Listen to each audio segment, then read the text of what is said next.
Look at all these people on TV, bro. Look at all these people. We got another 50, 60, maybe 75 people. Hey, Kat, Evan, Tyler, Melissa, Joe Jennifer. B. Joe B. Joe B's in the house. Joe G's in B. the house. What's up, G?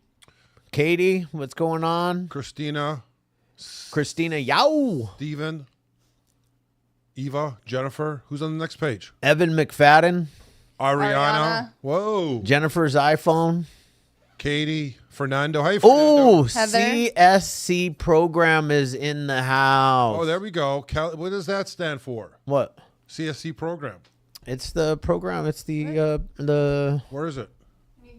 prison program. Oh, nice. I actually can't. Keisha, Melissa, Tyler. Hi, everybody. Wow. There's a lot of people. Julian, what's going on, my man? I see you right there. How's life? This guy's sideways. It's kind of... Which guy's sideways? This guy right here. Stephen Dunn. Steven. Oh, that's better, Stephen. Lay down. Stephen, if you just lay right down. That's perfect, bro. Yeah. Yeah. Nice. All Wow, what a right. special night. I know, guys. We have a real special night. Could they see it? Could they see... I'll switch to Natalie and get my phone. Yeah, switch it to Natalie's Yeah, camera switch for to a Natalie's minute. camera. There we go. So we got like how many people are in here? Call it 15. We're gonna say 15 people, 15 ladies showed up Yeah.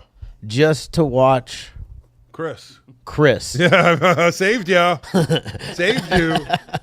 I was gonna say the Recover Out Loud meeting. all right, I wasn't even whatever, going with. that's fine, I wasn't that's even fine. going with And now Chris's name. He's backtracking. Yeah, He's backtracking. That's whatever. fine. Whatever. Yeah, you didn't put Chris's name up on No. on the screen either.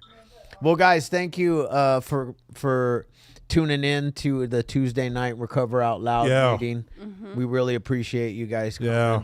Just want a couple friendly reminders. Reminder number one is this is a Recover Out Loud meeting, meaning we are not anonymous around here. we are not anonymous. This is streamed live on YouTube. forever.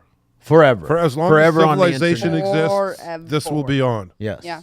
Okay. That is good. what we do That's here. nice. That's good. So that's friendly reminder number one. Number two, Recover Out Loud is a movement, not a program. So make sure you continue doing what you do on a daily basis to stay clean, serene, and sober. Insane. Man, we could use all the words here too. It's not like going to one of those 12-step programs where they're like, you got to say sober or you got to say clean. You could say anything we want. whatever you want here. Even say an F-bomb if I felt like it, but I don't. Yeah. Well, we can't on YouTube for you're right. 7 minutes. 7 minutes. The first 7 minutes on YouTube, we are not allowed to cuss.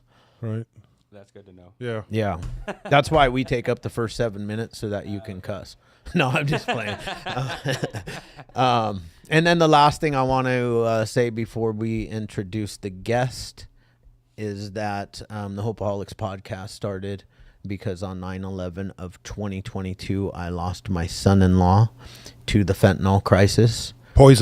Poisoning, yeah. Poison. We that's when we joined the movement to Recover Out Loud, and we, Yeah. we were blessed to. Shane and I started this little podcast. We used to have this cool logo where it was just one face with a line down the middle, beard on one side, and no beard on the other. Really Before they leveled up.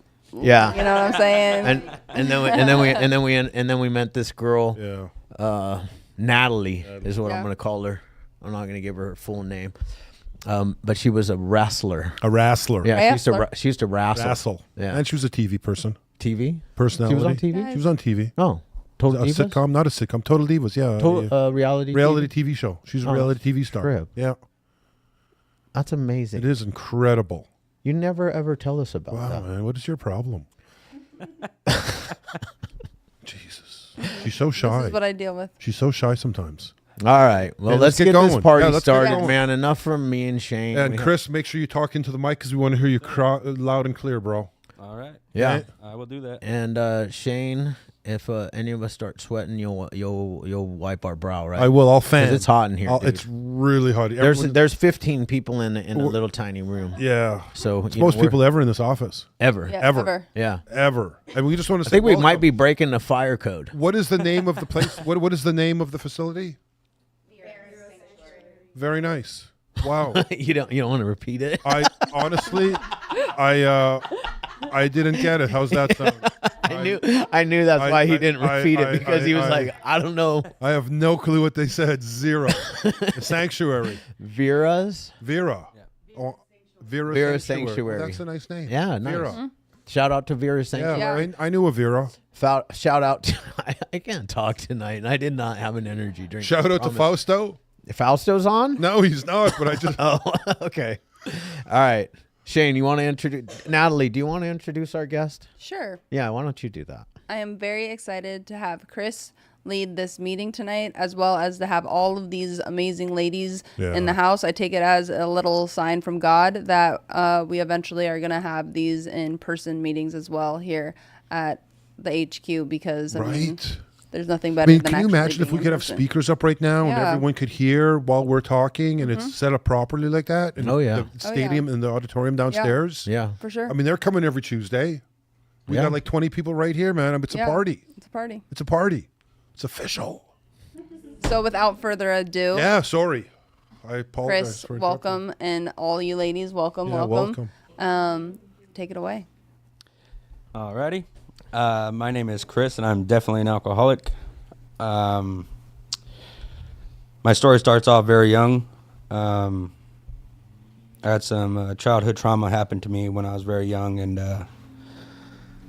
didn't know how to live life on life terms, you know, and went through life wearing all sorts of different masks. I never felt comfortable in my own skin.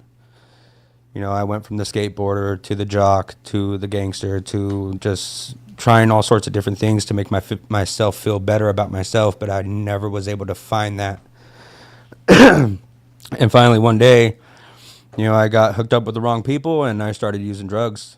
And I finally felt at one with myself. I felt like I had arrived, you know, and it was just this journey that just took everything from me. You know, I was doing pretty good in sports, and that got taken away from me. Family slowly but surely started losing ties with me because I kept robbing them, kept doing all sorts of bad things, you know. One thing I haven't had happen in my journey yet is go to jail. Somehow, some way, my higher power or my guardian angel has kept me out of prison, kept me out of jail.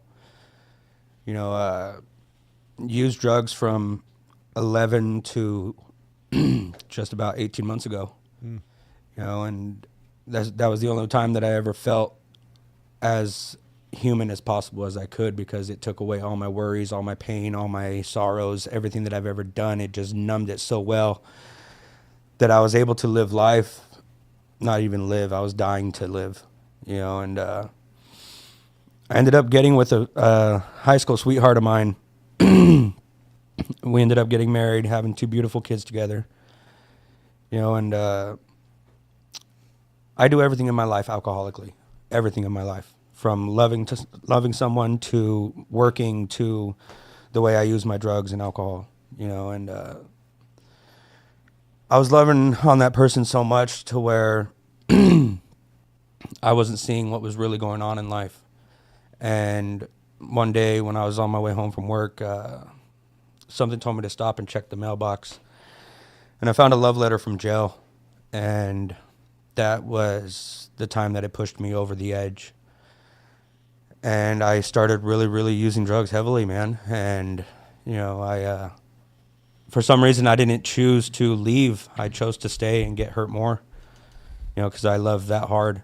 You know, I thought that we could fix things. I thought that we could mend things, you know, and it sure did not. You know, I ended up catching her cheating one last time. And that one actually put me to the edge to where I tried to commit suicide. You know, I was standing over the 5 freeway on a bridge, ready to jump. And the only thing that saved me was a phone call. I looked down at my phone and it was my 2 beautiful kids. You know, and I hopped back over that fence. And, you know, that wasn't even enough to stop me. Kept using, kept going. And next thing I know, the state had come and taken my kids due to overdoses. So they got taken. So I tried to get sober for the first time, and that was to get the kids back. You know, and now today I know that was the wrongdoing, because I ended up relapsing, ended up getting back with that ex-wife, and the same stuff happened. She tried killing me a couple times, due to drug-induced behaviors. And once again, I tried to commit suicide. You know, I got a hold of fentanyl. And when I use fentanyl, I use it in the wrong reason because I'm in my feelings. And that night, I was sitting on my couch. My kids were in the bedroom. And I decided to try to off myself. And I took a really big hit of fentanyl, and I held it in. Next thing I know, I'm waking up in the hospital. And that was during COVID. And I remember when I went out that time, you know, it was pretty scary because I had this, I would say, outer body experience. I was in a dark room, nothing going on, no lights, no nothing, just a dark room. But there was this song being played in the distance, and it sounded like, I don't know if you guys know the song, but The Devil Down in Georgia. Oh, yeah. The fiddle being played. Great song. The fiddle was being played so magnificently that it was drawing me to it. It wanted me to go to it. But I'm scared of the dark, so I stayed put. Now I can tell that it was the devil trying to draw me to him. Right? So I'm very lucky that I stayed put, because if I would have went to that music, I probably would not be here today. You know, and that still wasn't enough to stop my drug addiction. You know, when I woke up in the hospital, I had no loved ones around me due to COVID, and they released me within 8 hours. During that overdose, they broke my chest cavity, hit me 7 times with Narcan. Like I said, it was COVID, so I had no loved ones around me when I came to. I thought I was in a movie, and I thought I was dead, you know, because I had nobody there to support me. You know, and got out of that hospital and got home, and about a week later, I decided enough was enough, and I threw a backpack together for me and my 2 kids, and I said, I'm out of here, and I hit the road running. Because if I stayed with that woman, I would not be here today. You know, and still wasn't enough to stop my addiction. My addiction was very, very strong, very strong. It had a hold on me like nothing else in this world has. You know, I thought having kids that I was going to be able to stay sober because of their love, the love that I had for them. And it's addiction is just so strong, it takes everything away from you. You know, and that wasn't the first time that my kids had gotten taken from the state. My kids in total have been taken from the state 3 times due to my addiction. And this last time was pretty horrendous, man. It was December 25th, 2022 at 8 o'clock in the morning. CPS showed up to my family's house. I was too busy trying to get high before I had to be around the whole family. And they came and got my kids at 8 o'clock in the morning. They weren't even able to open up their Christmas presents. They weren't able to be with the family. They weren't nothing. Their Christmas was destroyed. You know, and I had to live with that. And I tried, my sister called me and told me, because I wasn't even home, I was trying to get high. She told me that I was no longer allowed at her house, that it was a shame to be called her brother, that if I ever stepped foot on her property, that she would call the cops and I would go to jail. So, of course, instead of me owning up to my faults, I went on the run once more, checked myself into a hotel room, and that night I tried committing suicide for the last time, because with my kids getting taken from the state for the 3rd time, I felt like there was no way in hell that I was going to get my kids back, right? I thought they were gone for good. 3rd time's a charm, right? So I tried offing myself one last time, and it didn't work, obviously, because I'm still here. But about a week later, January 14th, 2023, I decided to check myself into a detox, and I did. And that place had saved my life, because I've been sober since then. I have a sobriety date of 1/14/23. And for that, God gets all the credit, because obviously I have no part in it at all, because I know how to mess up lives. I know how to get kids taken from the state. I know how to just destroy things. This time around, I decided to actually surrender my complete self over to a higher power of my understanding and give everything away to him.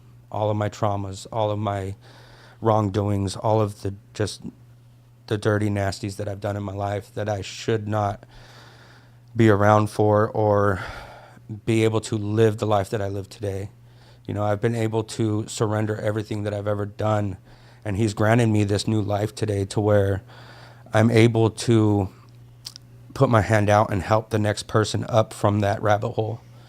You know, I'm able to carry a message of it's not over until you say it's over. You know, like I said, I thought I wasn't going to be able to get my kids back, but here, one of my kids are here sitting, you know, and I have full custody of them again. Wow. You know, last month on the 13th, I went to court, and the judge granted me full custody, full physical and legal custody of both of my kids. And that's not my doing. Like I said, I know how to get them taken. I don't know how to keep them. You know, God has granted me this new life that is just unreal. You know, this time around when I checked myself into detox, like I said, I surrendered everything to him, and I took some advice from my sponsor, and he told me to put my kids up on a shelf for now until time's right. Right now is the time for me to learn more about myself and to figure my life out before I get my kids back, because I have drugged my kids through the mud so much that why should I even think about them right now when they are in a safe place? They are being taken care of. They are being looked out better than when I had them. And it was very hard for me to do, but I took that advice and I did it. You know, the first 2 times that my kids were taken from the state, I was that parent that was always in the office saying, hey, I need this, I need that, I need more time, I need more visits, I need this, I need that. This time around, I kept my mouth shut. I didn't go and ask for more. I didn't ask for anything. I kept my mouth shut, and I did what I had to do in front of me. You know, and I started working the steps of the AA program and learning a little bit about myself. You know, I found out that I am very codependent. I am very, very just useless without drugs. You know, I didn't have any self-worth. I didn't have any drive. I didn't have anything in my life that was worth living for besides my kids. You know, this time around, actually working a program, I've actually been able to find an inner love for myself that I've never felt before because of that tragedy that happened to me when I was 7 years old. You know, I was able to give that away to God, and now I'm able to love myself and feel comfortable in my own skin. I'm able to look myself in the mirror today and say, you're doing a good job. You know, I've never been able to do that in my life. So with putting my kids up on that shelf and learning a little bit about myself and just doing the next indicated step, you know, I was granted a couple hours during the week on visits to start off.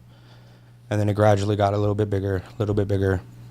And like I said, I never once asked for more.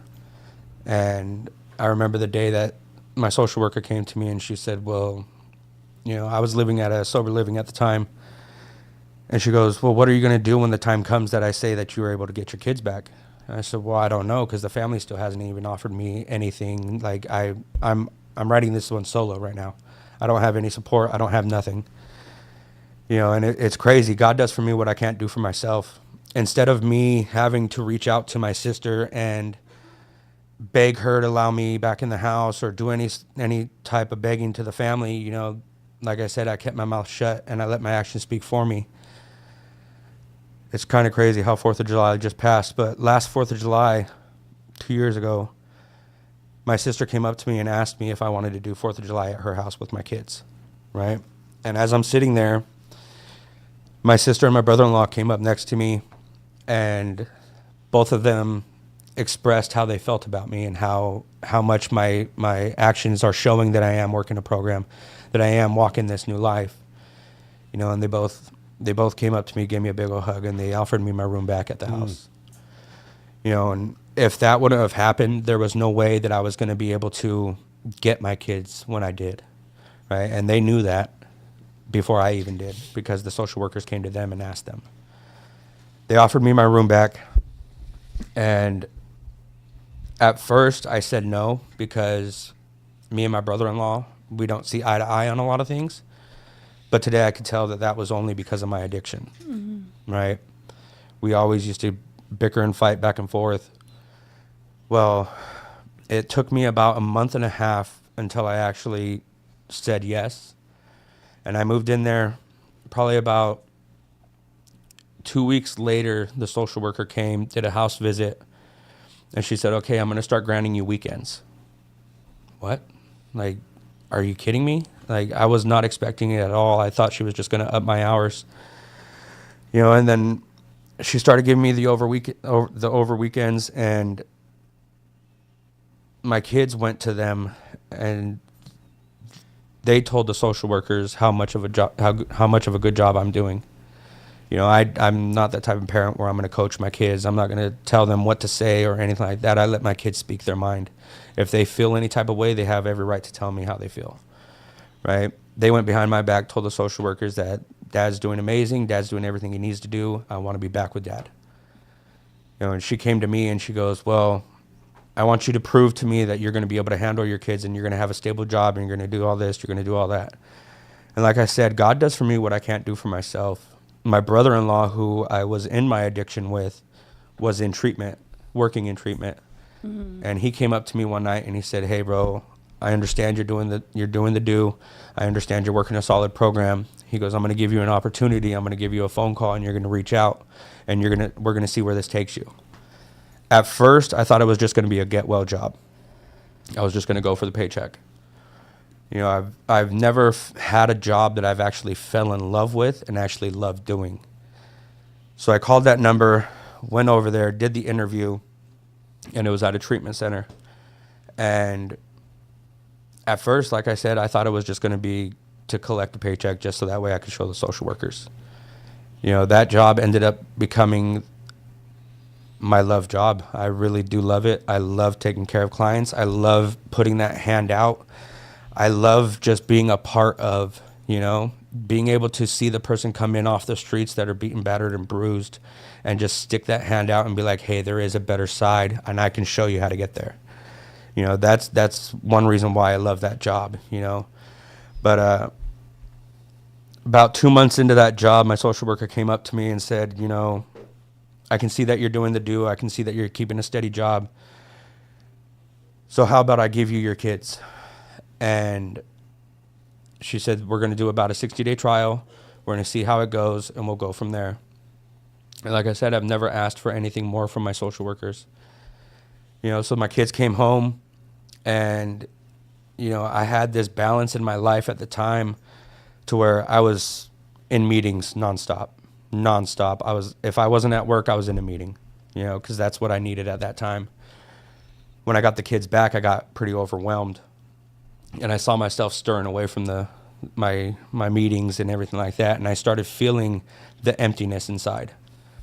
You know, so that's when I found out that I needed to find a balance in life and not only balance my sobriety, but balance my job and my kids. You know, my kids are they're so supportive of my recovery. It's unreal. Anytime that I say, hey, I'm going to a meeting, my kids are right there with me and they're cheering me on. They're doing everything that they can to help me out. I never have to fight them on going to a meeting. You know, the first time, it's kind of funny. The first time my kids met my sponsor, you know, my kids don't really know what a sponsor was at the time. And I told my daughter, I said, hey, you know, this is my sponsor, Manny. And she just started bawling and she grabs him and she gave him a big old hug and she said, thank you for saving my daddy. Mm-hmm. You know, and that is crazy, man. It's so crazy how kids know more about this. My kids know more about this program than I do. You know, they show me every day like unconditional love. Everything that I've done to my kids is just, like I said, I shouldn't even have my kids. I really shouldn't. You know, but they're so resilient and they're so filled with unconditional love that they teach me new things every day, especially the unconditional love. You know, I used to have my kids in a hotel room where they used to house child molesters, and I would leave them there while I went to go score dope. You know, they don't hold any of this over my head anymore. They've never have held any of this over my head. They just see their daddy and they love their daddy. You know, so how I keep going about this program is I don't want them to be ashamed to call me their dad anymore. You know, back in my addiction, I can tell whenever we went out, like, they didn't want to be seen with me, you know. But today my kids are happy to be with me. They're overjoyed in being in my life. you know, and they show me a new step to life every day. You know, they show me how to keep my composure. They do push my buttons every now and then, but that's what kids do. That's what they're here for, right? You know, and once I got onto that family life again, you know, I had to find that balance in my program. And when I did find that balance once more, you know, it was, like I said in the beginning, God does for me what I can't do for myself. You know, I needed commitments, but I wasn't sure of what commitments I wanted. And the place that I go to was kind of funny because 2 people came up to me the same day and said, hey, you're going to be the secretary of this meeting. You're going to be the secretary of this meeting. What the heck, man? Okay, cool. Well, now I'm doing it, you know? Mm-hmm. I've been the secretary of both meetings for almost a year now. Wow. You know, and it's keeping me grounded. It's keeping me connected. It's keeping me in the mix of everything.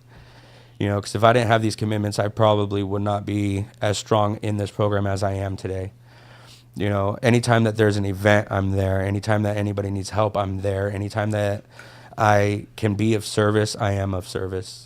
You know, like Fausto, he came up to me one meeting right before he went on his little tour, and he said, hey, I want you to go to Hopeaholics. And I was just like, what are you talking about, man? Like, there's no way, like, a podcast? What are you talking about?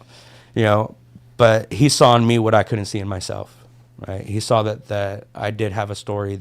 He saw that I am able to recover, and I am able to carry that message of experience, strength, and hope, right? Coming from a father that had given his kids away to the state 3 times to the father that I am today, it is night and day, right? This past year, getting my kids back, I thought I was going to get kids that were just going to rebel and just give me what I deserve. But they've given me so much more back. It's unreal. This past report card, both of my kids were on honor roll. Mm-hmm. I don't deserve that. I deserve kids that are getting me called by the principal, getting in fights at school, getting in all this trouble, you know, but I have kids that actually are doing the do just like their dad's doing the do, you know. And I asked my daughter, I said, what changed? Because I'm not gonna lie, my kids weren't doing so great in the beginning of school year. And I could tell that it was the fact that they weren't connected with me. I wasn't in their life. I wasn't being a part of it. My daughter's 10 years old, and she pulled me aside and she goes, Dad, you want to know what changed? I said, what's that? And she goes, you did. I'm like, what do you mean? And she goes, Dad, I can tell that you're doing good, so I'm going to do good. You know, and that showed me that I am doing the right thing. It showed me that I can't let up on this, because if I let up on this, I'm not only hurting myself, I'm hurting everybody around me. You know, so that's why I keep doing everything that I keep doing. I keep showing up. Even though I was nervous as hell to be here tonight, I show up and I do my best at what I can today. You know, I'm not scared of the unknown anymore. If it's something that I've never done before, I have every right to be nervous about it. But as I get into it and start doing it, it just comes naturally. You know, like talking, I've never been a public speaker at all. I would clam up and run away as soon as possible. I feel you. You know, but today I'm able to just, even like today I was nervous, but as soon as I got the headphones on and as soon as I started talking, I'm able just to talk. I don't have to be scared of what I've done in my life. I don't have to be scared of what I'm doing in my life today. I don't have to be ashamed of it. You know, my past is my past for a reason. It's meant to stay back there. It's not meant to anchor me down. It's not meant... Preach, baby. Yes. It's not meant to create the person that I am today. The day that I surrendered everything over to God, I was reborn. I can start a new journey in my life. It is an unwritten page in my book today. I wake up every morning and I pray to my higher power before my feet even hit the floor. I thank him for allowing me another day of breath. I thank him for another day of life. And I thank him for another day of sobriety. Those are my first words out of my mouth every morning when I wake up. Wins. As I go through my day, I pray if need be. But as of right now, I haven't had to pray during the day for a very long time, and that's because I am working a solid program. I am staying in conscious contact with my higher power. When I get home at night, I say my prayers before I go to bed. I say I have a list of people that I pray for every night. And it's crazy how just prayer works. You know, I've prayed for my ex-wife to be able to hopefully start on a journey, hopefully start on getting correct. And come to find out, she's actually starting to get sober. She's on a Subutex. She's on a maintenance program, and she's starting to do what she needs to do. You know, I can't raise these kids by myself. Kids do need both parents in their lives. By all means, I would never be back with the lady, but my kids deserve a mother. My kids deserve to have a mother in their life. Yeah. Right? Mm-hmm. So every night I pray for that lady. Every night I pray for a lot of people. You know, even the gentleman that hurt me when I was 7 years old, I still to this day will pray for him. You know, and that gives me clarity of my mind. You know, it's not, like I said, my past doesn't have to weigh me down today. My past is my past for a reason. I don't have to live my life over all those things. You know, I get to live my life on what I make it today. You know, so if I change myself 1% of the day, if I change myself 1% each day for the year, I'll change myself 365% around. You know, so as long as I'm practicing to be a better person, just a little bit, just 1% each day of a better person, there's no telling what I could be in a year. You know, so that's why I keep just doing what I'm doing and just keep thriving to live a sobriety life and to give my kids the best life that they can, that I can provide for them, and give them the best father that they can. So that is my story. And amazing, dude. So thank good. you. Like, seriously, So I good. could resonate. Yes. Yeah, we'll clap it out because we got people in got here, man. fans. We actually have a crowd of people in here today, so that's pretty freaking Yeah, cool. I loved it. I could resonate with so much what you were saying, like so much of it, you know. And I want to tell you that it's nice to see a proud father, and I want to tell you that my son graduated high school. Yeah, he did. Yeah, he did. In May. Yeah. With a 4.3 grade point average. Right. nice. And I got. Where's he going? He's going to Baylor Where? University. Yeah, fucking A. Sorry. He's going to Baylor University. You know, Nice. and these are all gifts of Shit. recovery. These are all gifts of the program. You know, the program that I choose to affiliate with the most. You know, they only have one promise, and that's freedom from active addiction. But with freedom from active addiction, everything good in my life has come. Yeah. You know, and a lot of the things that you said are things that I hold really, really true to myself. I felt that while he was talking. Yeah, like God is Yeah. the CEO of my life, Yep. man. Yep. And the one thing I promised myself when I came back this time, because I had a lot of time clean, I relapsed. I had a lot of shit happen in my life, and when I got clean, I promised myself that I would spend the first hour of my day every single day with God. That's right. You know, and like when I just want to be clear, when I talk about God, I have my own version of God, right? And I do consider myself a Christian, but like I just want people to get on a spiritual journey, man. Find a God that you can do business with, and just start praying.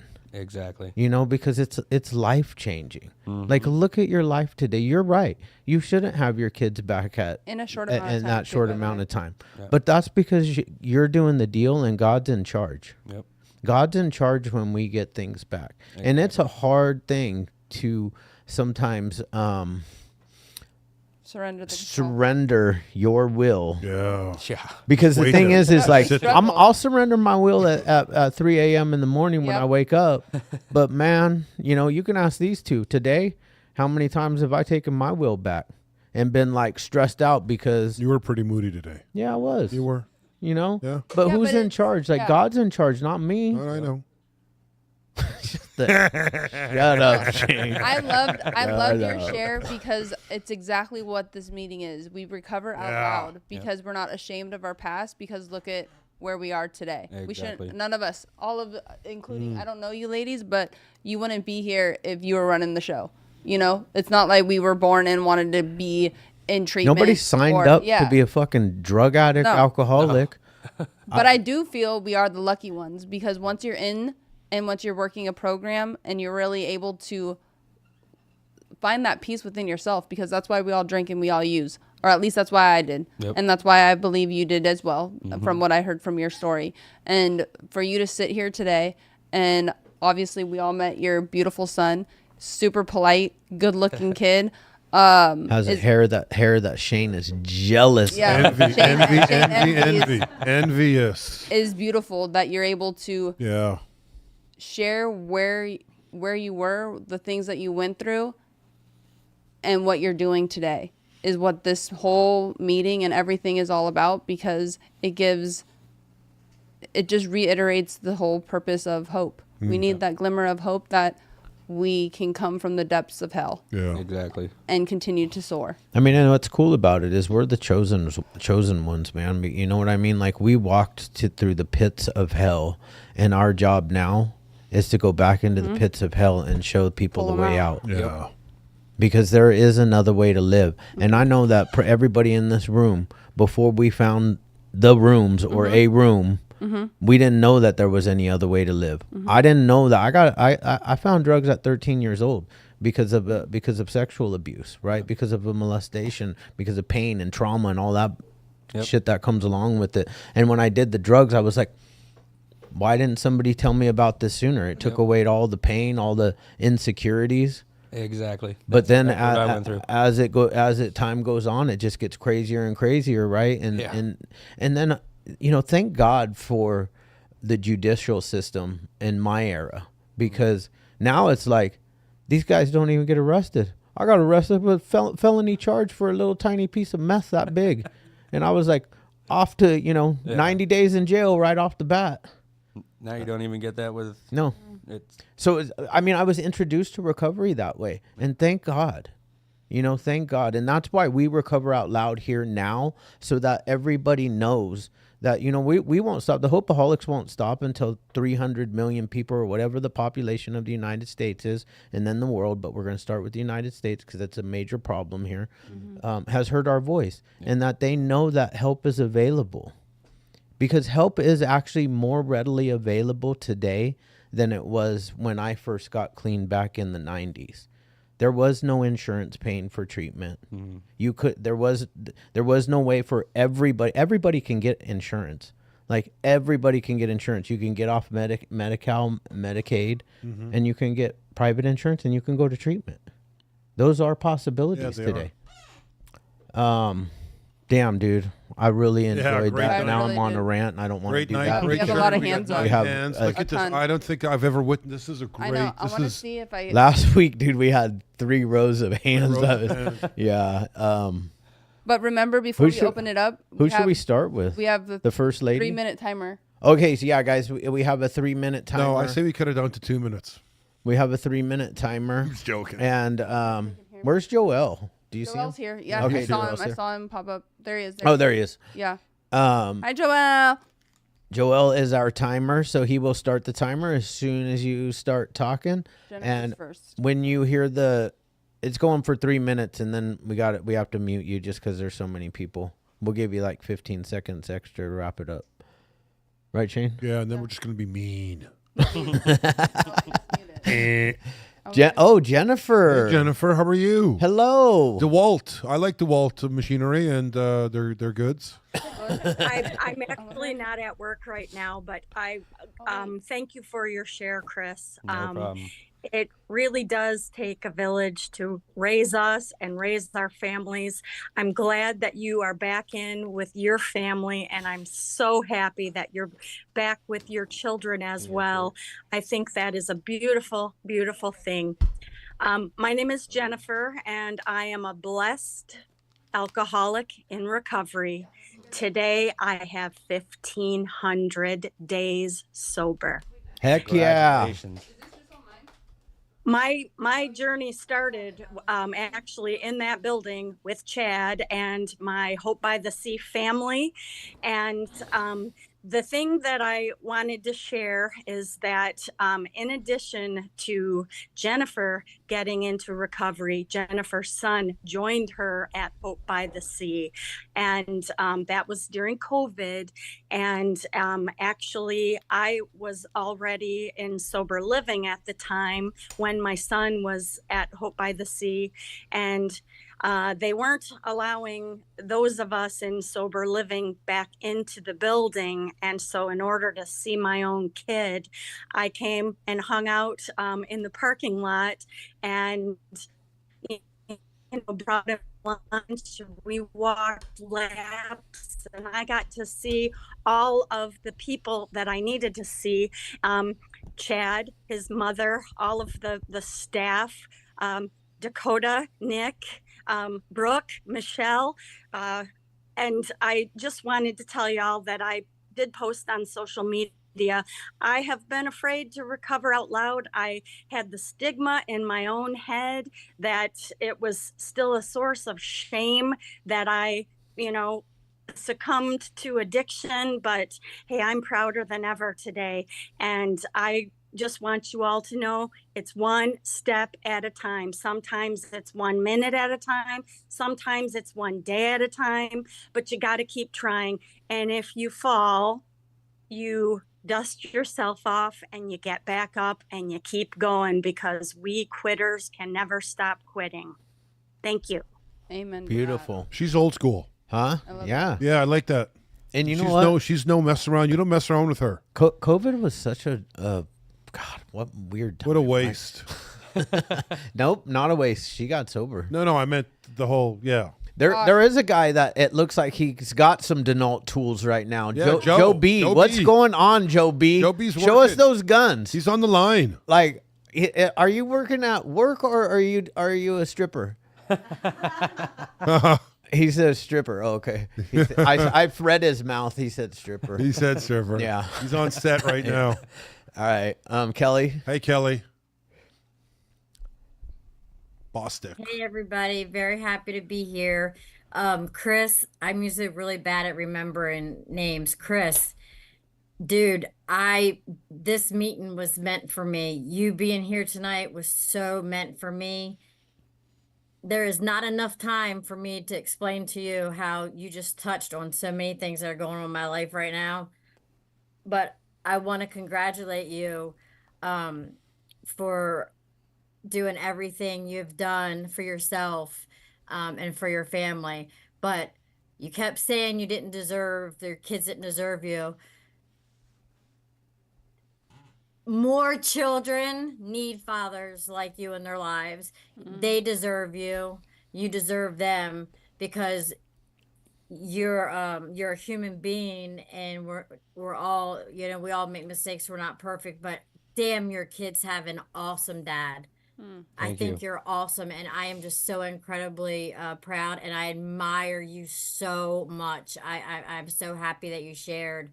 I don't believe in coincidences, and I wasn't going to log in tonight because I've had a really shitty life, year, week, day, whatever. But I got on because Chris was here, and there was a reason. I needed to hear you. I really, really need to hear you. I've got a daughter suffering right now with alcohol. I don't know if drugs are involved, but she doesn't do something, she's going to get her granddaughter taken away. And I fear I'm going to lose her. I already lost one child to this poisoning crisis, and now I'm scared to death that I'm going to lose my daughter. I'm fearing it, but being in part of recovery, I have to remember that serenity prayer, because there are things that I cannot fix and change. So I'm trying to work on that, because it's very hard for me to not be able to fix that situation. Yesterday, you guys have taught me so much about recovering out loud, but my grief that I deal with that is associated with my, my alcoholism and addiction. When a gentleman pulled me up yesterday at the Royal Farm store and said, "Can you tell me, what is that isotoniazine? What is that drug?" And we start talking. Dude had 19 years clean. 19 years. And I needed to meet that guy yesterday. because I was gonna go downhill yesterday after the morning that I had. All I kept thinking about was numbing my pain, get a drink. What the hell? It's not gonna hurt tomorrow. I'll start over tomorrow. No, no, no, no. That guy was meant for me yesterday. And damn, Chris. Man, dude, I love you. There's not enough time. I love all of you, but damn, Chris, I love you, man. Praise you. God for you. Your kids are blessed. Thank you very much. You. Beautiful, Thanks, Kelly. Josh Stone, what's up, my man? What's up? What's up? My name's Josh Stone, and I'm a grateful recovering addict and a satisfied customer. Heck of my yeah. recovery, That's man. right. Man, Chris, thank you for your share, bro. Like, I can't even tell you, just like the lady before me said, man, like there's not enough time to thank you for your share and to tell you how many places in my spirit and in my life that share resonated. It's beautiful, man. A beautiful byproduct of my recovery has been the relationship being restored with my son. And this week has been an amazing week. This last week has been an amazing week, like in my life. And things that I've been working my hind end off for almost 2.5 years now are like my higher powers just kicked the door open, dude. Like God has just kicked the doors wide open and put me in a great position in my life now. And but what he did is he did something for me that I couldn't do for myself because I couldn't see the future coming, man. So this last week I finally got my own place, first place that I've had in sobriety, and I don't even know how many years because I was strung out for a long, long time, man. Finally got my first vehicle in recovery this past week. All of these doors, like the doors just busted wide open, man. And all these blessings started pouring in, dude. And I'm grateful, but I didn't understand why it all happened all at once. And I got a call day before yesterday that my 15-year-old son is now struggling. And he's just making bad choices, right? He's doing all the same crap that I did when I was actually a little bit younger than him. And he's just he's going the wrong direction at this moment, man. But what's happened over the last week puts me in a position to be able to step in and be the dad for him that I didn't have. That's right. And that's what you've done in your life right now, Chris, is you've stepped in and you're being the dad that your kids need at the very moment that they need it. Dude, thank you for sharing that your kids were struggling with their grades at the beginning of the year, because mine struggled all year last year and hid it from me. But you give me hope tonight, bro, that by me being able to be inserted in my kid's life in a bigger manner now, that just my presence in his life can help him, man. And those grades can turn around. So thank you for your share, man. Thank you for being vulnerable. Dude, you lit it up, bro. You brought the A game, dog. I couldn't even tell that you were even close to nervous, bro. Like there was no nerves there, bro. You're right where you're supposed to be, and you're in this meeting sharing tonight for me, bro. Thank you, man. Thank you. What a powerful night we're having. Love it. I know. Look, who's Courtney and Buddy? I have never met them. Have we met before? Have you been on here together? Where's Courtney and Buddy? Right there. Oh, hey, O'Connors. Hey, the O'Connors. How are you guys? O'Connor. I wonder where they're from. I wonder their family heritage is from O'Connor. All right, let's go. Let's go. We don't have a lot of time. I was just playing. All right, sorry. I just thought it was cool. I Yeah, it noticed was. another It couple. is. It's really Another nice. couple in the house. They look really happy too. Yeah, they do. She's got a good Guys. smile. Smiling. I'm just saying. Jeez. Holy smokes. All right, he's got a good smile too. Chris, that was an amazing share. Thank you. Stuff about your kids definitely touches home for me, and it's a beautiful thing that you have one of your kids right there with you. It's amazing. I had a godly week, okay, because a lot of things got put into perspective in like a major way. We are 3 weeks out from our Recover Out Loud celebration in New York City. very, very exciting. And with that comes like now no sleep, right? Like it's go time. And making sure like, what is it? I's are dotted and T's are crossed. Is that correct? Yeah.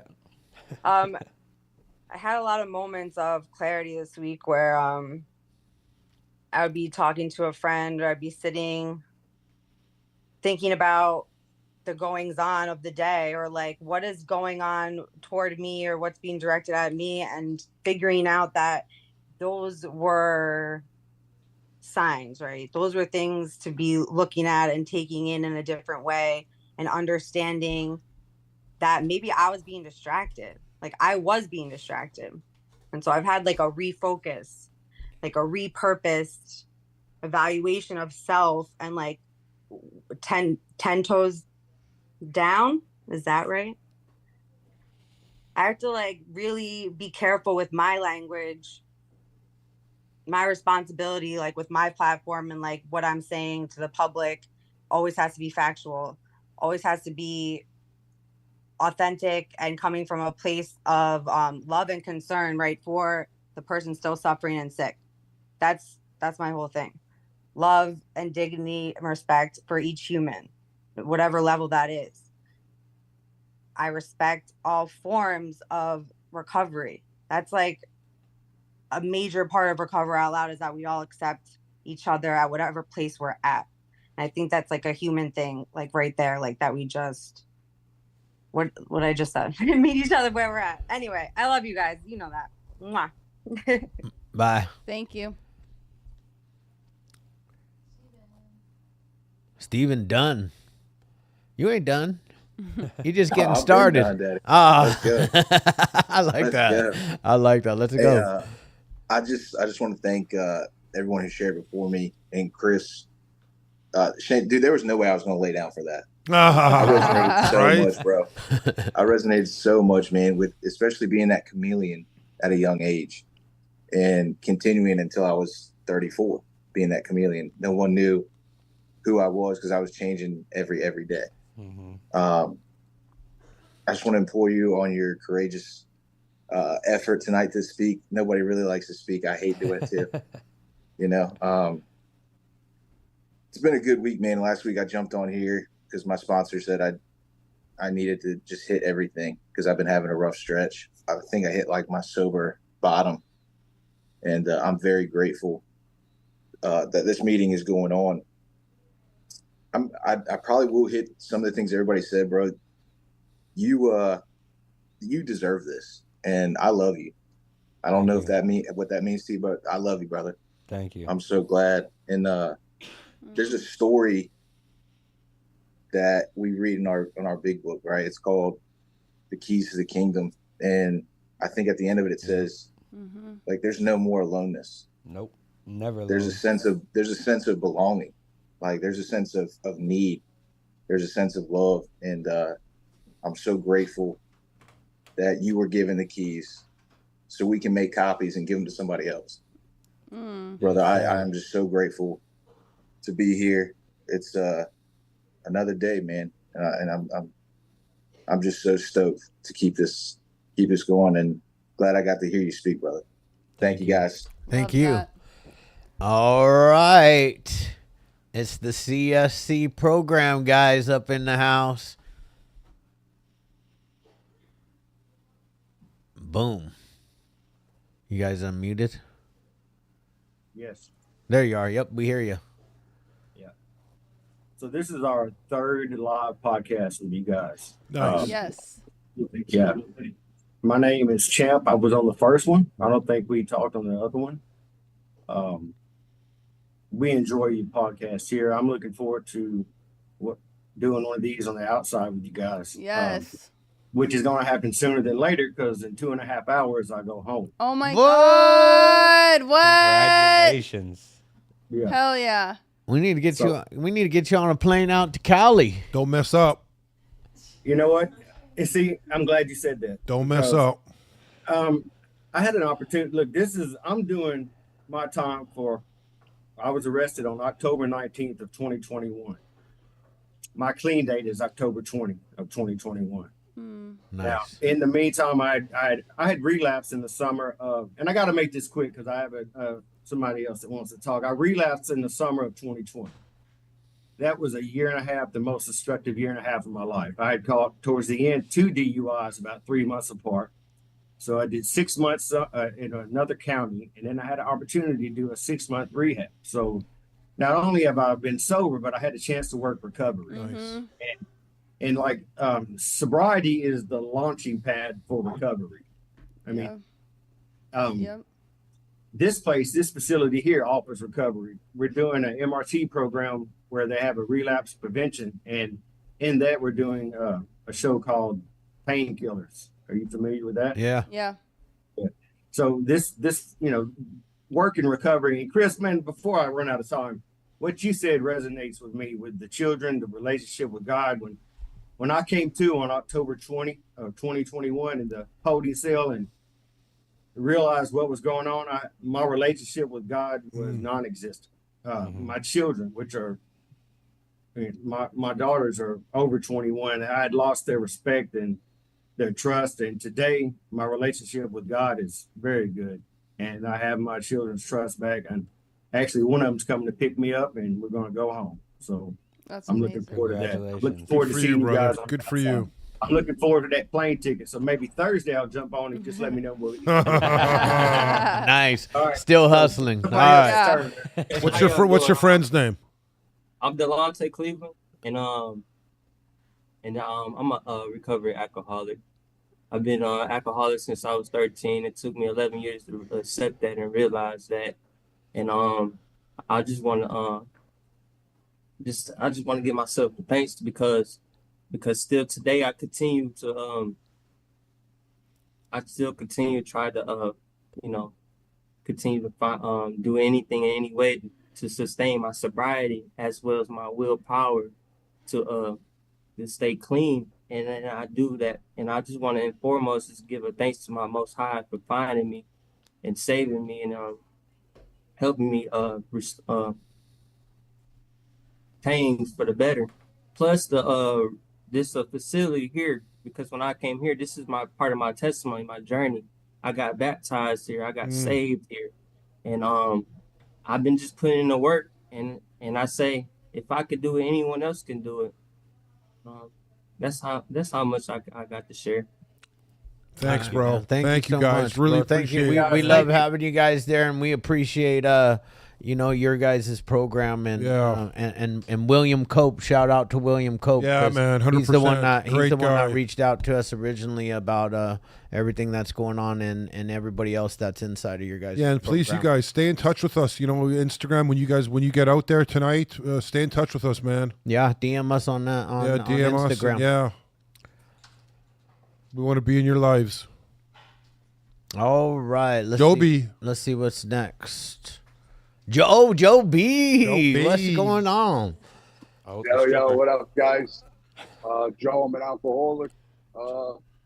Chris, that was a fantastic qualification, bro. I heard the honesty. I heard the gratitude. It was really nice to hear. A couple of things you said that really resonated with me. You mentioned trauma early on, right? And I didn't understand what trauma was. Sorry about the noise, guys. I'm at work. I didn't really understand what trauma was. I would hear other people share about their trauma, and I would think my trauma, compare my trauma to theirs, and I wouldn't think it was anything. I would be embarrassed to consider it trauma. But, step 4, when my sponsor taught me, trauma is just pain. No matter what, it's pain. And to compare pain is cruel, even if I'm doing it to myself. My bottom is my bottom. My trauma is my trauma, And I had to learn about that and forgive myself. And, you mentioned surrender. And I also learned this, I don't know, one of the thousands of meetings I've been to. Our disease, there's no cure. We have a disease. There's no cure. You could just treat it. And so every day I'm going to surrender to one of two things, either my disease or my higher power, and I choose my higher power every day. And I said this before, I haven't had a bad day in 400 and 80 something days. I've had bad moments, but I haven't had bad days. And that's because I dealt with the hardship, you know. The Serenity Prayer, second verse, is my favorite line in this entire program, is accepting hardship as the pathway to peace. And so even though I didn't want to do the right thing at times because it seems so hard, whether the IRS or legal troubles or financial troubles or the DMV or some ex-girlfriend or something that I created from my actions came at me, I had to continue to do the right thing. And it makes it so much better. And at times I didn't know what the right thing was, you know? And people like, what would Jesus do? I'm like, I don't know, but I know he won't do that. You know? So I had to really just do everything that my will, the opposite of my will. Because me, I'm a shortcut guy. You know, I'm that guy, you know? And here's one more thing I'll touch on. Even when I got sober during COVID, right, I still wasn't working a program. So I wasn't dry drunk. I wasn't happy, right? I was still eating out constantly. I was shopping. I was fornicating, womanizing, flirting, whatever, right? I wasn't doing the right thing. And I realized something. I was just putting Band-Aids on wounds that needed stitches. And once I got to that point and I started doing step work, holy shit, man, my life is amazing. Sorry for cursing, but I love this program. I love this meeting. Thanks for inviting me every week. Yeah. Joe B. Thanks, Joe B. Your energy Wow, is bomb. man. We love it. Oh, boy. Love it. We thought you were going to take off your clothes at first, man. but then You really surprised us. we got like 15 ladies in the house, dude. We thought we had a stripper online. All right. But it shows his dedication, though. He's at work. I know, dude. I think that's so. That's what's so up. dope. You were at work. That a boy. It just all Joe worked B. out. Good job, bro. And Good I job. played Shane today because that's usually something Shane would have said You're right, about but the stripper. we're in the thing, but- we're I you know what I know. mean? Don't- Not like this. Don't let him Not in Wes. Wes, what's going on, man? How you doing, buddy? God is good, my friend. Yeah, God is too legit to quit. Yeah, I just got in the hospital Sunday night at like 8:30, and I had that same life-threatening infection that killed me twice. For the first time, it killed me. My body went septic and my heart stopped for over 2 hours. Called Pseudomonas aeruginosa. First killed me on October 13th of all freaking days, back in October of 18. And then back in January of this year, it killed me again and stopped my heart. God is hashtag God is too legit to quit. I've died 5 times since becoming paralyzed from heroin back in 2017. And I'm grateful to be alive. And thank you for showing your gratefulness and all that to God, our Heavenly Father, who ultimately created all of us. And he has a plan for every single one of our lives. And I'm grateful for that. And grateful that he gave his precious son, to give his life for us, to save us for our sins, and I struggle sometimes to be in my Bible on my iPad every day, and that gives me inspiration, that inspires me to, get on it like Sonic, every day, for sure now. And so I greatly appreciate your dedication to God, and especially you as well, Chris. Yeah, Chris. Sorry about that. No problem. And everyone. And I'm grateful for all of you guys, all your stories, all your shares. And another reason I'm in the hospital is I have an abscess in my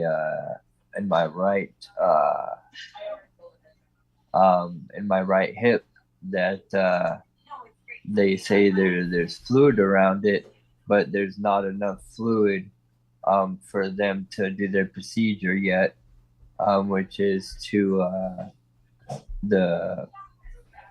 the orthopedic, not the surgeon, but the orthopedic radiologist, today was supposed to go in and drain the fluid out, and ultimately take the abscess out. But there wasn't enough fluid, so they're waiting until tomorrow or the next day, I think. So hopefully that goes well. I ask for your prayers that my procedure and everything goes well. So that's my share. I love you guys. Thanks, Don't Wes. do drugs. Again, I became paralyzed from shooting heroin. So drugs aren't drugs anymore. They're dangers to our lives and well-beings of not only us, but our entire families, our loved ones, and our friends. So that's my time. Awesome. Thank you, Wes. Jonathan.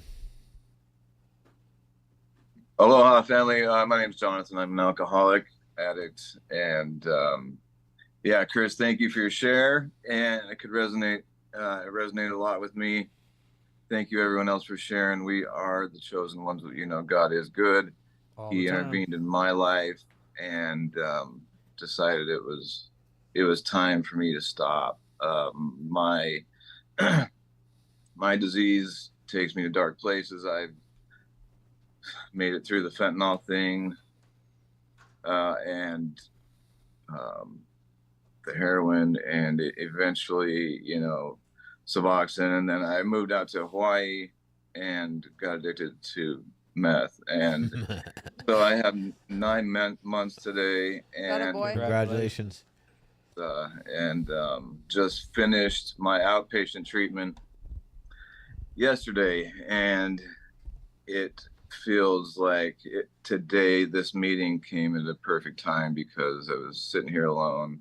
I have a meeting to go to tonight, but I was sitting here in my thoughts, and I got that notification from the Hopeaholics. It was really good timing. But yeah, it's good to hear everybody's shares, and yeah, you guys are in the right place. I have a sponsor. My sponsor has a sponsor, and I'm working the steps and doing all I can do. This is a spiritual program, and my daily reprieve starts with meditation in the morning, and then a prayer, and then reading the big book, and my life has changed, and for the better, right? Like every day, this is a day at a time program, and I have to be aware of that. Be aware that my addiction is out there doing push-ups, waiting for me to come out there, and as long as I'm going to get stronger each time. But if I stay plugged in, I stay connected to the right people, then things happen for me. The promises of the program do come true eventually. And hey, God did intervene in my life and made it better and introduced me to this program at the right time. Right, I'm pretty sure I would be dead by now. So I'm grateful for all you. I'm grateful to be a part of this meeting, and it was great to hear Chris share and all of your shares today. But thanks for having me. Thanks, Jonathan. Congratulations. Yeah, on the man. So currently we have It's Mitch will be our very last speaker share. I mean, we have a lot of people in front of It's Mitch, but that will be our last one unless somebody ends up having a burning desire, because I don't want anybody to leave unsatisfied. Because what I'm interested Evan McFadden, we got. I mean, yeah, like we've got, like what's up? Like it said 75 when we topped out it did. earlier, but if you look at the groups that we've had here, we've got over 100. Evan McFadden's like 50 people right there. Yeah, what's up? What's going on, group? Evan McFadden? Yeah. Who and where are you guys from? In Forest Hills, California. Nice. Treatment center. Yeah, there's about 10 of us piled around here. Yeah, it's the first time that we've seen this, seen your meeting. So we're all listening to some great stuff, great speakers. Nice. So yeah, thank you for your share, Chris. That was fucking awesome, man. Yeah, I wanted to speak on that. real powerful message you had. I haven't seen my boys in 4 years, and I'm looking at 28 years in prison, and somehow I was able to get into this program, and by a miracle. And so I'm sorry I'm getting all choked up, but I'm grateful that I'm in here with these people, with this motley crew I have behind me. But it's your message was so powerful. It's just doing the next right thing. It's not like God's gonna come down with all these miracles. Although I've been blessed with a couple of miracles that got me into a treatment program, and I know that I'm gonna get my boys back in my life. Even though I'm looking at 28 years in prison, and I got parental alienation that I got to fight. So many things that are daunting tasks. I know that as long as I stay sober and put that next right foot in front of me, that there's nothing that can get in my way. As long as I stay sober, there's nothing that can stop what is going to happen. That's God's will. I just everybody that shared. I'm so grateful for it. The other gentleman there in the podcast with you talking about 28 years ago or 20 years ago, if he would have gotten in trouble with 20 years ago, if I would have gotten arrested for all the charges that I have right now, I wouldn't be free right now. I'd be on my way to prison for sure, and for a long time. And looking at 28 years in prison, I was blessed with a diversion program that's 2 years long, and if I complete it, all my charges drop away when you complete it. They still my record. When you complete it. It's just when I. Oh, I'm sorry. Well, I still got to go to court, and they're going to start it in October. So 2 years from that date, is when that'll happen. I'm not even going to say God willing, because he's by my side. I'm sticking with him, my higher power. I spent the last 4 years in hell paddling around with one oar, 1 foot nailed to the floor, and ruined my life, burned the structure down, and I got to rebuild the foundation here in Northern California, Serenity Knolls. So again, I just wanted to thank you guys. This is the first time I've seen your podcast. I'm going to be dialing this in on a daily basis. I really appreciate everything you guys had to say. Thank you so much. Yeah, thank you. Awesome. Thank you guys. Serenity Knolls. Is that what Serenity what? Knolls? Treatment program. Anyways, thank you guys for showing up. Yeah, that's cool that they're coming. Yeah, I think that's awesome. Thank you guys. Yeah, definitely follow us. Make sure you DM us if you need anything. We are here. We answer our DMs all the time. Yeah. We're here for support, man. Well, me and Chad answer. I'm not allowed to. She's not allowed to. She can answer any that she wants. We also have a phone number on there, a helpline for anybody that needs help. Mark Madden from the... That's Mark Madden? The Mark Madden? Hi, how you doing? Hey, man. Doing great, brother. I'm Mark. I'm addict. Just want to thank Chris for his share. Very powerful. Very, very powerful. I've relapsed. I had a few years clean. And what happened was I just tried to take the reins again and stopped going to meetings, stopped working with a sponsor. Got 3 years clean and just thought, I'd cracked it. And I thought, I picked up again, and it's just been hard on me. I'm nervous. I'm just back in that place again, man. It's fucking, I don't see about it, but I know there's a solution. And I just try to come on the meeting just to get connected. I've been on a bender for 4 months, just in isolation, loneliness. It's just getting to the point now. It's that how to get back to this again. Do you know what I mean? And I don't see how about it, but I know there's a about it. It's just, I know what needs to be done. It's action. You need to let your feet do the talking. No, say what you're going to do, you go to do. Just let your feet do the talking. It's a program of action, and it's just, I don't know, it's just hard. It's a struggle, man. But listening tonight and just even coming on and talking, hearing my own voice, it's just giving me a wee bit of hope again. And I just pray to God that I can get myself back, because I know the end game here is I know how this plays out. It's either get back on track and get back to the programme, or it's death. It's as simple as that. I know that. That's just the nature of the beast. I just pray to God that I can find a way. I just can't stop using. I've been offered to go back to treatment, but my sponsor, who who's still my sponsor the day, he runs a treatment centre. I can do treatment centres, no problem. Storing in the back of my head, I know what to do. I know how to manipulate people. I know how to play the game. It's that I just need to get back into meetings and back being honest and just put the footwork in again. Because you can go to treatment centres and you can just play the game. But I just want to thank the Hopeaholics for answering my message and let me be part of the meeting. I'm just glad to be here. Thank you. Let me ask you a question before you go away. Are you in the States or are you in a different country right now?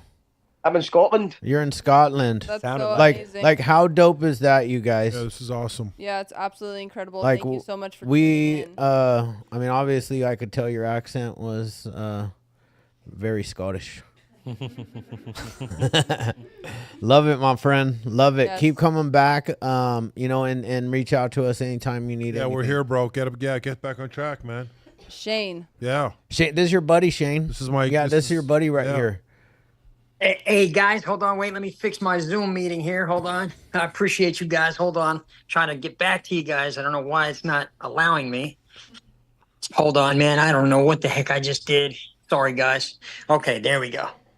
Hey, guys, how are you? Hello? Hello, we're here. We're here. Hey, man, listen, number one, first and foremost, I want to say it's the first time I've seen you guys all over the internet, and so many times I'm saying to myself, damn, man, I got to join that meeting. And then I get tied up doing something else and I never get into it. And I was lucky enough to get in touch with Shane, who's got a great name, by the way, Shane. Well, what's funny is you got You the have my same name husband. as her husband, as Natalie's husband name. Yeah. So you got Shane, and then your middle name, last name is Natalie's husband's name.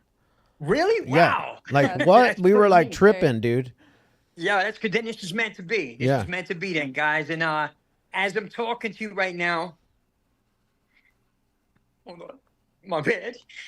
I'm pacing because I got a refrigerator full of beer, and this is the first night that I'm not drinking. And it's really hard. It's really difficult, but I gotta do it. I'm number one first, Chris, excellent share. Joe B, excellent share. you. Anybody that shared tonight, absolutely amazing. It's pivotal and it's moving. I am the owner of a nonprofit organization called Child Safety Soldiers. Over 7 years ago, before all the people on the internet started busting child predators, I started it and started doing it by way of my daughter actually being preyed on by a child predator when she was 11. He never got to her, thankfully. And, back then I was addicted to heroin. I'm clean off of heroin and opiates, 4 years, 9 months. But I did drink last night, and I've been drinking every single night for the past 7 months, and it's tearing me apart. My organization prides itself on working with police departments. None of them really know that every night I'm sitting here with a bottle of vodka or 6 to 10 beers or whatever, getting into the zone. And it's not a zone; it's a treacherous terror zone. So my organization, real quick, I just want to tell you guys this way. I give you a brief overview of who I am and why I'm the way I am. Over 7 years ago, my daughter was preyed on by a child predator. He never got to her because I was able and lucky enough to intercept the phone calls that were coming in on her phone when she was 11. Now, I have an uncanny ability. I could do any voice in the world. And I took that opportunity when this guy was calling my daughter. I just looked at the questions and they were too adult-like. I'm like, there's no way this is a kid. So I answered the phone as a little girl. And this is what I do. Hello. Hey, what's up? How are you? So, how old are you? I was praying. I heard 13. The guy said 52. Make a really long story short, I wound up meeting up with the guy. He thought he was meeting up with my 11-year-old daughter for sexual activity. He met up with a very vengeful father. After I met up with him and, busted him, and he wound up going to jail after a big altercation, I said to myself, if this is happening to my own daughter in my house, what'll happen if I just place ads on social media saying I'm a 14-year-old female? And no sooner did I place the ad, hundreds upon hundreds of child predators, one after another, I started busting them. I was doing phenomenal. Things happened so fast. Like I wound up with over 500,000 followers. I was on Dr. Phil, Inside Edition, Good Morning America, you name it. I had Mark Wahlberg and Johnny Drama fly me out to Boston to give me a TV deal. I mean, it was absolutely mind-blowing. Sure enough, many relapses happened. Boom, money started flying in, fame, this, that, the other thing. And now here I am 7 years later. Back then, I didn't have police involvement. It was more like a vigilante type thing. now I'm proud to say that I'm working with over 37 different police departments nationwide, mainly out there in California. I just got back from Cali after busting a predator. And I'm like going nuts because my fiance, well, ex-fiance, wound up cheating on me while I was traveling and busting predators, working my butt off. She was sleeping with her ex-husband, so it spun me out of control. So 4 years, 9 months of sobriety turned into now me a raging alcoholic, and it's scary. So I needed this meeting beyond belief. I really did, and I needed you guys. And I want to say thank you so much, Shane, for real. You have no idea. Like when you hit me back, it was less than 30 seconds. Like I'm thinking, man, I'm gonna text this number. Nobody's gonna get back to me for a while. Like 30 seconds later, Shane, you hit me up and you literally gave me the inspiration to not drink tonight and really do this thing. Now I'm sweating like a freaking whore in a porno video. Excuse my language, but it's hard, and I know I can do it. I know I can, and I thank you guys. Unbelievable. I thank you guys unbelievably, and I'm gonna spread your likeness, man, throughout everywhere. I'm on all social media platforms, news, this, that, and I hate bragging and boasting, but it is something good. I'm busting child predators. We just busted 2 of them today, put them behind bars. A sex trafficker ring we just busted. I mean, it's absolutely amazing. I just need this sobriety beyond belief, and I know the only one that could do it is me, and I need your guys' help. Well, I thank you for this meeting. I don't mean to be all Shane, crying. we're gonna help you, man. So Shane's gonna reach out to you right after this meeting, and we're gonna make sure you get the help that you need, man. There you go. There you go. You just heard it, buddy. Just heard it. You heard it from El Jefe. El Jefe. That's what they call me. The boss. You're not allowed to say that. I'm not. You know you're not, bro. I am. Oh, only Natalie. Yeah. It's Natalie's pet name. Sorry. Yeah. She calls me El Jefe. Yeah. Shane, you're in. I'll call you later. I'll call you in about an hour. We'll get organized. We'll see you down here tomorrow or the next day, bro. And we appreciate the work you do around here. Yeah, man. Trust and believe. Mm-hmm. Julian. We can't hear you, but we know you're screaming praise. Julian. My man. What's up, y'all? How y'all doing? Good. Very good. Hey, Chris, man, thank you for your share, and it was a wonderful share. I appreciate you for just being vulnerable, coming up and sharing your story. It means a lot, man. Thank you. Just to let you know, it really does. My name's Julian. I'm a recovering heroin addict. I've been clean for 18 years. I did 8.5 years in the feds for unarmed bank robbery. So I've been home 9 years, 10 years now.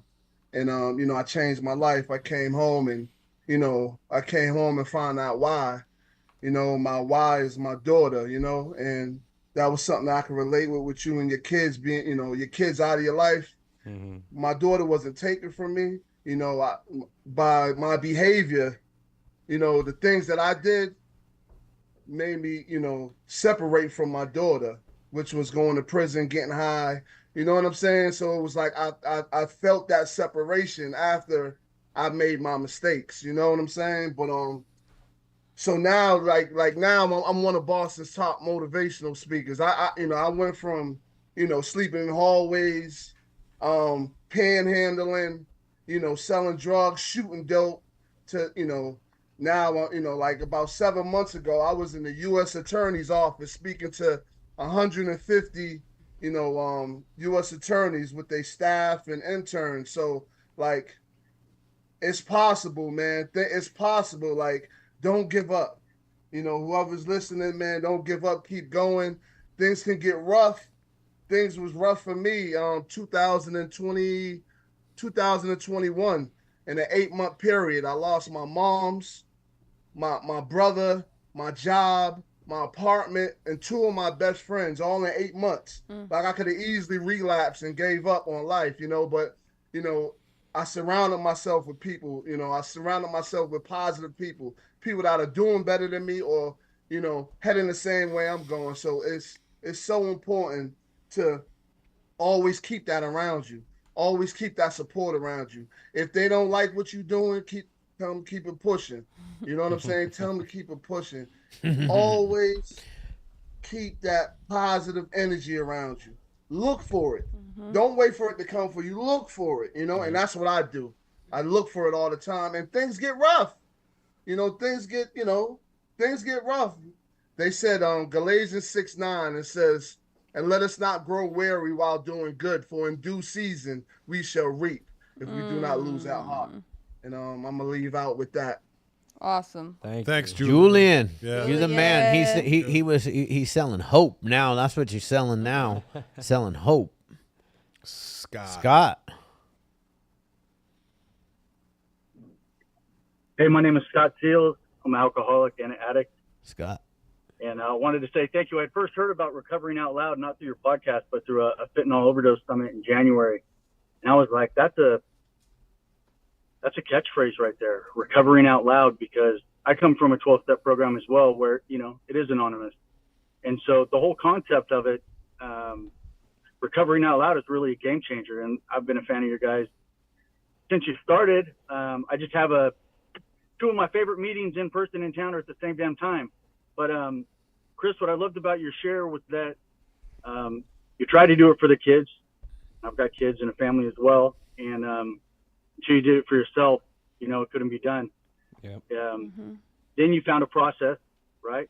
12-step program. And they say trust the process, right? But you got to have a process that you actually put your trust in and have faith in.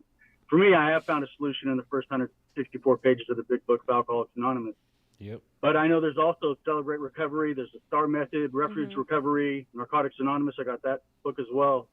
And the main thing is finding a process that helps limit some of the decision making I have to do. You get a qualified sponsor, and they've been able to guide me through the recovery process, and it's made all the world of difference. And then the last piece that I related to was the surrender, right? The power greater than myself, a God of my understanding.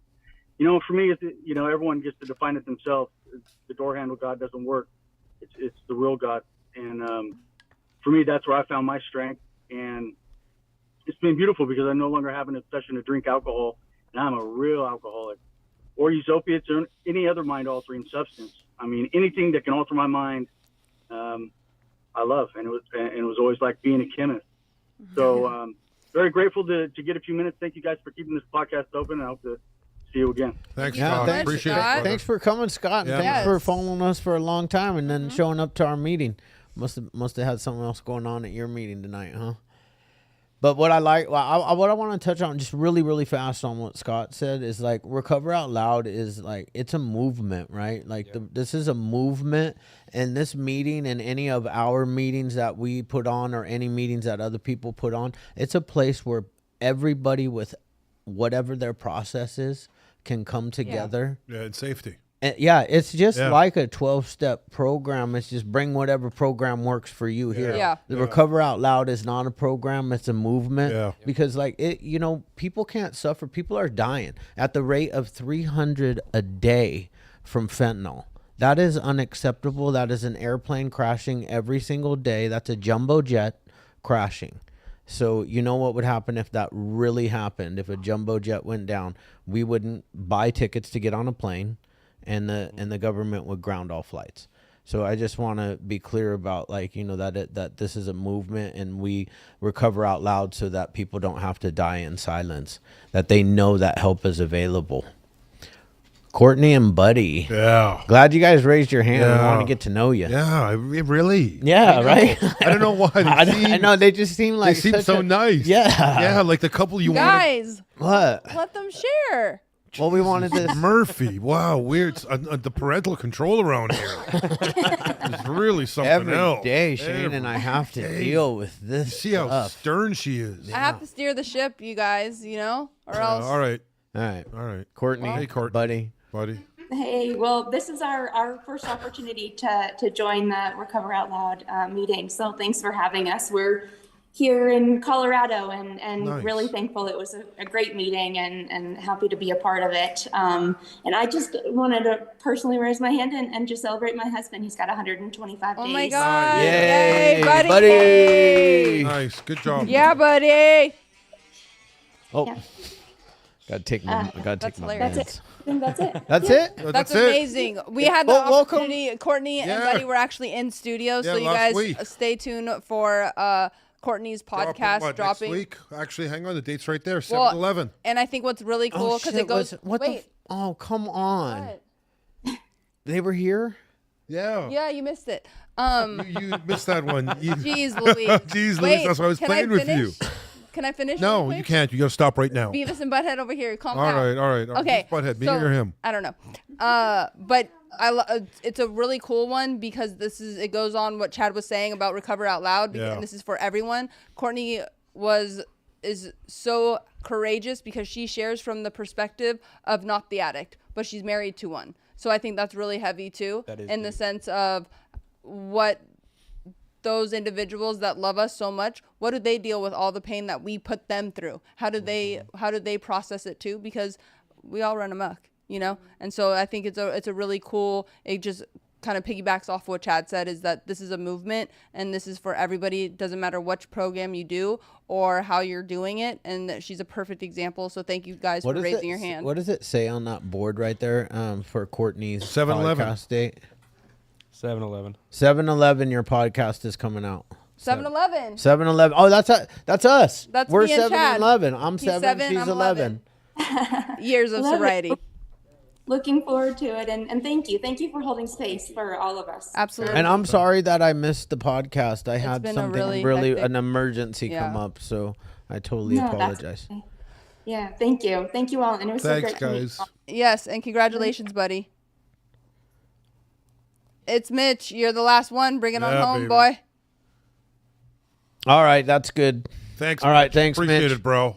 What do you Yo, do? what up? You gave us the finger. Oh, okay. Oh. I thought you were Oh, done already. I thought the finger, the point was. Thought I was just gonna say We got no. the point. No, of course not. But yeah, baby. I always like how Shane does that, right?